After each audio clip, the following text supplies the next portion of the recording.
Alrighty, halfway through the week 3, and I think that this week I've had the biggest breakthrough, and it's really changed how I viewed things. I came here thinking that I had to, find myself, and break patterns and behaviours, and some of that is definitely true. But what I've realised is that for most of my life, I knew exactly who I was because somebody else has always handed me a uniform. A sailor, a soldier, private military contracting, prison officer. Every one of those uniforms came with the expectations and the stigma of being strong, being dependable, being protective of the people, around you, and putting the mission first. And one of the biggest ones is not letting people see you struggle. We're stoic, we're tough. Don't let people know that you got feelings. And a big part of that isn't just the culture of it. The big part too in all those jobs is that if you do go saying, hey, I'm struggling a little bit, feeling a little bit sad, then your career's gone. They're going to stand you down, and that's just how it is. But I wore all of those uniforms at the time with pride. I believed in all that. But looking back now, I don't believe I ever took them off. All these years have gone by, and I don't think I ever took them off. I thought that strength meant always being the one who carried everyone else, and that I measured my self-worth, but by what I could do for other people. If someone needed help, I was there. If someone was hurting, I'd try and fix it, and if someone was carrying the burden, I'd go and pick up the slack and help carry it. That was the military way. But I kept pouring out of an empty cup. My cup was empty. So 2.5 weeks ago, I came in here thinking that I was here to treat my PTS. And in that time, especially this last week, I've had one of the biggest revelations of my life. And I think this is going to resonate with a lot of, fellow veterans and first responders out there. Because I came in thinking that I needed more strategies, better communication, better emotional regulation, better ways to fix my relationships. But what I've found is something completely different. Nobody ever taught me how to build myself. I learned how to survive, how to protect, how to endure, but nobody ever taught me how to be emotionally safe.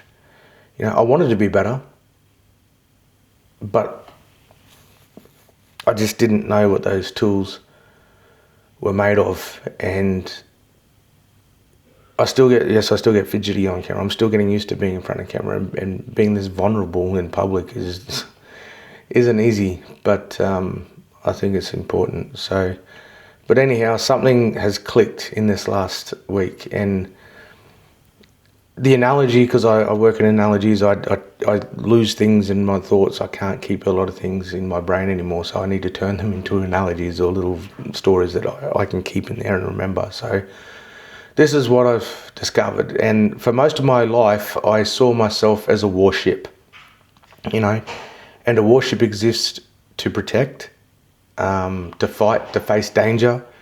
And every uniform that I've worn in my life reinforced that. But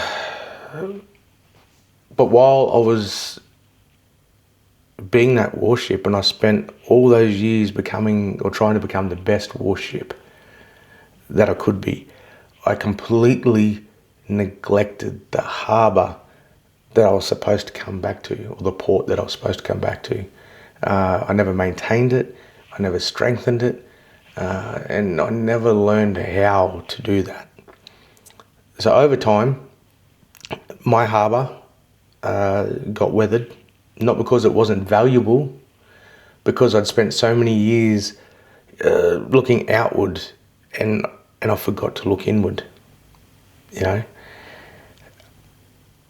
And then I had to face the hard truth this week, and what I realised, that it isn't my job to chase ships.